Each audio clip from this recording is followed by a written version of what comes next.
सीताराम सीताराम यारो इनंग से नीट है यारो यारो इनंग से नीट है यारो यारो हाँ यारो यारो यारो यहाँ से हटिए नहीं हूँ।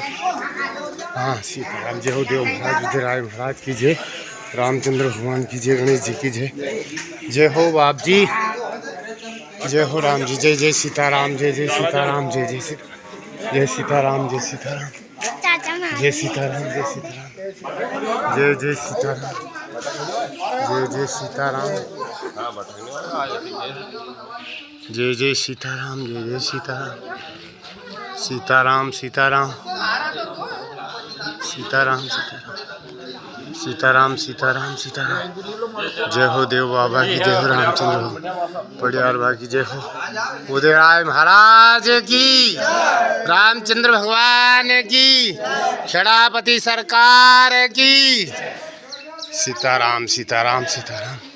आ जाओ बेटा चलो, अपना माल ढूंढ गया है। हाँ ये हरियाली अमोस है और यह श्रावण मास के अमावस्या को मनाया जाता है। इस दिन पशुओं को ताले में से तालों के है एक नारियल और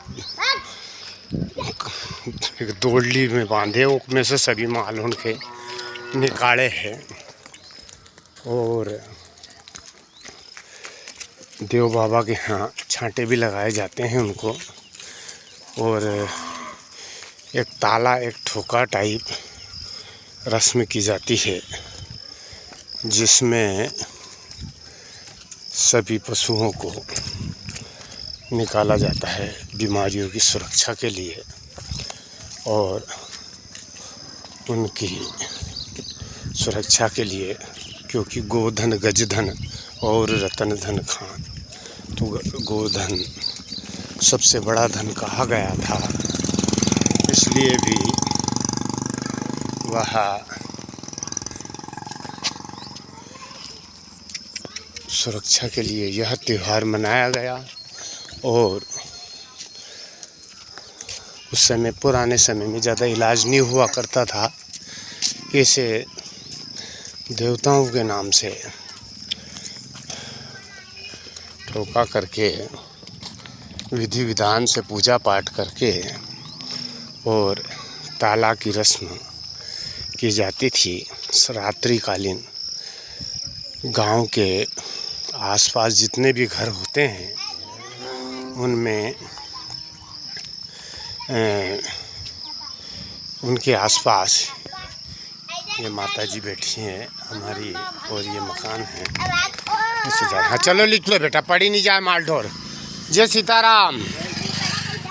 तो इसमें गांव के आसपास रात्रिकालीन निकलते हैं और खेड़ापति सरकार के यहाँ से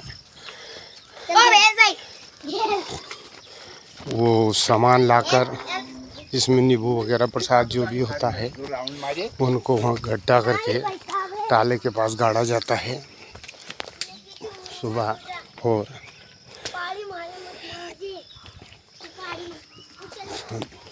रस्सी में नारियल बांधकर लाल कपड़े में उसको आसपास निकाला जाता है। आ जाओ बेटे उनके लाओ, चाचन बांध दी गाय।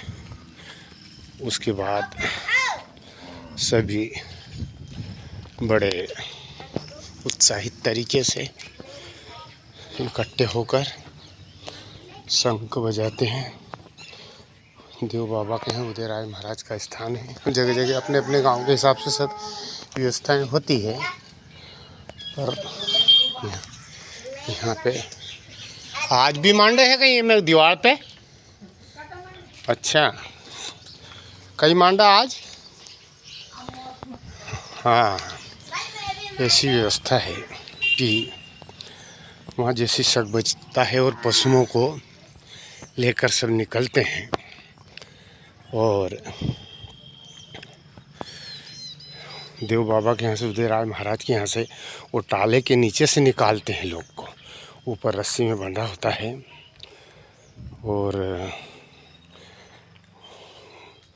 सब गांव के इकट्ठे होते हैं, पशुओं को निकालते हैं जिससे पशुओं की बीमारी से, अन्य बाधाओं से सुरक्षित होती है। और इसी दिन के बाद में ज़्यादातर पशु, बहुत सारी गौ माताएँ होती थी, गोधन होता था, उनको बाहर चरने के लिए जंगलों में भी ले जाते थे। आज से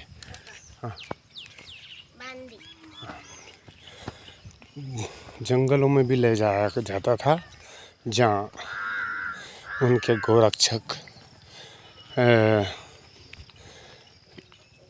टापरी बना के, छान बना के निवास करते थे बड़ले में, और वहीं अपनी पशुओं को रखते थे जंगल में 4 मास के लिए। ज़्यादा वर्षा में कीचड़ मच जाता था ग्रामीण क्षेत्रों में, इसलिए ज़्यादातर गौ माताएँ को ले लेके उनके पालक, उनके गोपालक, गोरक्षक, और रक्षक तो उसे परमात्मा होता है, श्री हरि होता है, लेकिन जो उनकी परवरिश करता है वो रक्षक ही कहलाता है, गोपालक कहलाता है, ग्वाल कहलाता है। और सभी लोग अपने अपने पशुओं को आज जंगल में ले जाते थे 4 महीने के लिए, वहाँ छान बांध के रहते थे, छान की व्यवस्था करते थे, और टापरी बना के वहीं अपना भोजन बनाते थे। और गौ माता का दूध का बहुत उपयोग होता था। और वो एक ऐसा समय था जब गोधन बड़ा धन हुआ करता था। आज तो विषम परिस्थितियाँ हैं, साधन हो गए हैं, गौ माता के बछड़े की, नंदी की कम ज़रूरत पड़ती है, एक मेन वजह हो गई है। उसके कारण भी गौ माता कम, और जंगल भी कम हो गए, और कुछ प्रतिबंध भी हो गए। इस कारण भी कुछ परेशान होके उन्होंने वो व्यवसाय छोड़ दिया, और अन्य व्यवसाय भी बहुत सारे चल रहे हैं, इसलिए भी ये कारण है। और गौ माता का दूध वास्तव में अमृत हुआ करता था, बीमारी को काटता था, स्वास्थ्यवर्धक होता था, बूढ़े, बालक, जवान सभी के लिए अमृत का काम करता है दूध। और शुद्ध दूध की आज भी बहुत उपयोगिता है, बहुत ज़रूरत है, और हमारे स्वास्थ्य के लिए वो वास्तव में बहुत ही आवश्यक है। और इसीलिए ताले में से निकाल के ताला बोलते हैं, हरियाली अम्मोस बोलते हैं। और हरियाली अम्मोस का एक मेन कारण ये भी है कि इस समय हरा ही हरा हो जाता है, सारी फसलें की बुआई हो जाती है, कोई पौधे तैयार हो जाते हैं, पेड़ पौधे हरे भरे हो जाते हैं। मेघ बरसने का एक अच्छा टाइम होता है सावन भादो मास में। कहते हैं पहले से ही सावन भादो में विशेष वर्षा होती है, और भारी से भारी वर्षा भी होती है, और इसीलिए हरा भरा हो जाता है। और ग्रामीण क्षेत्रों में पशुओं के लिए विशेष ये था कि हरियाली अम्मोस तक वो गांव की भीड़ वगैरह जो भी जंगल होता था वो खाली रहता था, उसमें चरते थे। अब ज़्यादा कीचड़ भी हो जाता था, इसलिए हरियाली अम्मोस से पशुओं को जंगल में ले जाते थे, वहीं टापरी बना के उनके मालिक, ग्वाले, पशुपालक, गोरक्षक साथ जाते थे, और बड़े ही वहाँ पशु और उनके बछड़े, ग्वाल से भी वहाँ थोड़े आनंद से रहते थे, क्योंकि कीचड़ नहीं होता था, जंगल चरने को जंगल मिलता था। ग्रामीण क्षेत्रों में फसल बहुत देते हैं, इसलिए जंगल कम हो जाता है। और उसके बाद जैसे ही वर्षा निकल जाती है, थोड़ा जंगल इधर भी खाली हो जाता है, उस समय वापस लाया जाता था पशुओं को। और पशु को उसके बाद में जंगल में भी रखते थे, कोई लोग बात तक भी रखते थे। फिर सर्दी भी शुरू हो जाती थी, इसलिए ज़्यादातर लोग सर्दी के टाइम पे वापस घर ले आते थे, और पानी की व्यवस्था भी थोड़ी जंगलों में कम हो जाती थी सर्दियों में, तो इसलिए वापस अपने अपने गांव, अपने अपने क्षेत्र में आ जाते थे। और गौ का ऐसे ही एक बहुत बड़ा व्यवसाय चलता था, यहाँ तक कि बहुत सारे लोग तो ज़मीन ही नहीं करना चाहते थे, वो चाहते थे कि पशु राखें और उससे अपनी व्यवसायिका चलती है। और इसी के लिए आज ये ताला भी निकाला जाता है कि पशु सुरक्षित रहे। हरियाली अम्मोस से इस दिन वृक्षारोपण भी होता है। और उत्तर भारत में जहाँ तक सुना है, देखा है कि हर गांव में ये व्यवस्था होती है, ताला का काम होता है, उसमें से पशुओं को निकाला जाता है। सबको आदमी एक साइड से निकलते हैं, और पशु, बकरी, गाय, भैंस, घोड़ा, खच्चर, गाडर, जिसे भेड़ भी बोलते हैं, ये सब पशु हैं, उसके नीचे से ले जाते हैं। देव महाराज का स्थान होता है ज़्यादातर, वहाँ देव महाराज के या खेड़ापति सरकार के, खेड़ापति मालिक के, बजरंग बली के सुपुर्द ये व्यवस्थाएं की जाती है कि है आप ही रक्षा करना। और ऐसे ठुंड का टाइप काम होता है। आज सभी देवताओं को चोड़ा चढ़ाया जाएगा, उसमें ग्राम कोतवाल, पटेल, पुजारी, 2-4 लोग दूसरे गांव के, हर स्थान पर जहां देवता का स्थान है, छोटे छोटे स्थान बने हुए हैं, थानुक है उनकी, वहाँ जाकर लोग उसकी पूजा अर्चना करते हैं, अगरबत्ती लगाते हैं, सिंदूर लगाते हैं। जिस देवता को जो पूजा चढ़ती है वो जाते हैं और विनती करते हैं, नारियल चढ़ाते हैं सभी लोग, और उसकी प्रसाद भी लाते हैं नारियलों की। और उसका पहले तो ये नियम था कि गम्मत होती थी, उस प्रसाद के नाम से रात को भजन होते थे और फिर बांटते थे। अब ऐसे भी बांटते हैं, कभी भजन भी कर लेते हैं।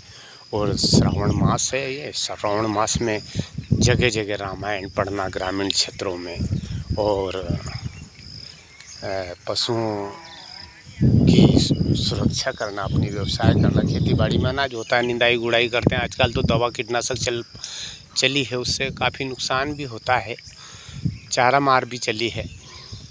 लेकिन पहले निंदाई की जाती थी किसानों द्वारा, और अब ये कीटनाशक रासायनिक चीज़ें चली है, इससे काफ़ी नुकसान भी हो रहा है। लेकिन समय का तकाजा है कि वो सबको आदत में आ गई है, वो बहुत नुकसानदेह, उसके बाद भी उस पर विचार नहीं किया जाता है। सरकार विरोध करती है, बुद्धिजीवी विरोध करते हैं कि इससे नुकसान है, खेती बंजर हो सकती है, लेकिन फिर भी उसका बहुत उपयोग होता है।